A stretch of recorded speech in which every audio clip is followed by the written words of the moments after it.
미추홀고 사례는 전형적인 폰지 사기라고 봅니다. 이제 소위 말하는 바지 사장에게 소유권을 떠넘기는 적은 자본으로 또는 무자본으로 갭 투기를 할 수 있는 여건이 조성된 점.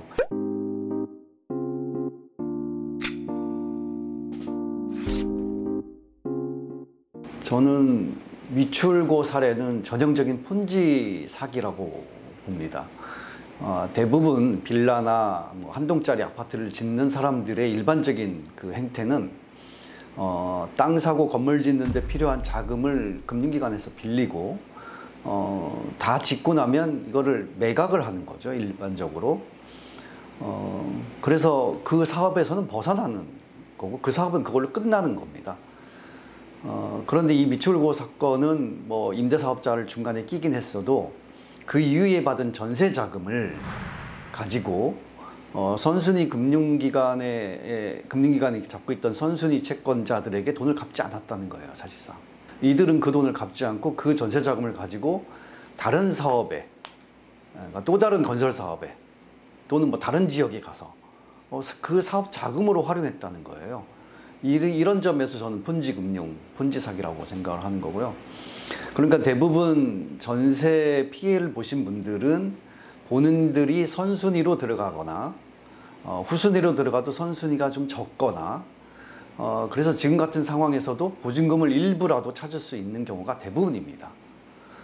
그런데 미추홀고는 앞에 선순위 채권을 하나도 갚지 않았기 때문에 이 보증금 채권이 완전히 후순위가 되고 선순위 채권 규모가 커서 경매에 들어가도 우선 변제권이 있는 케이스 아니면 거의 보증금을 한 푼도 돌려받지 못하는 상황이라는 거죠. 이게 이제 가장 큰 다른 전세 사기 또는 전세 피해 문제와 가장 큰 차이점이고, 이런 사례가 가장 악질적인 사례인 것 같고, 이렇게 크게 피해를 보는 대규모로 발생한 것은 거의 저도 경험이 없는 사례라고 보입니다. 전통적인 사기와 신종 사기가 있는데, 전통적인 사기는 뭐 등기부등본을 속인다거나 임차인이 있음에도 주민등록에서 잠깐 빼서 뭐 없다고 하거나, 또는 기존에 임차인이 있는데 그 임차인이 나갈 거라고 얘기하면서 계약을 하고 안 나가거나, 그래서 이중 계약을 하는 거.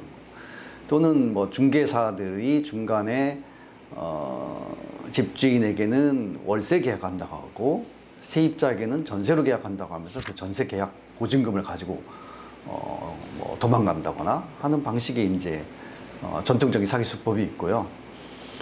최근 사기 수법은 이제 좀 아까 말씀드렸던 미추홀고 같은 사례, 그 다음에 이제 갭 투자를 하면서 사실상 임대사업 능력이 없는 사람들에게 그 신축한 빌라의 소유권을 넘겨줌으로써 이 사람이 임대사업자로서 주택을 관리하지 못하고 또 보증금 빼달라고 하는 세입자에게 보증금을 돌려주지 못하고 이런 것들이 이제 결과적으로 사기가 되는, 또 초기부터 의도하고 그런 일이 발생할 수밖에 없다라는 걸 알면서도 이제 그렇게 그 건설업자들은 보증금을 받아서 건설비 회수해서 나가고 능력 없는 이제 소위 말하는 바지 사장에게 소유권을 떠넘기는 이런 것들이 여러 가지 그 상황상 가능했기 때문에 최근에 이런 문제들이 더 두드러졌다라고 볼 수 있습니다.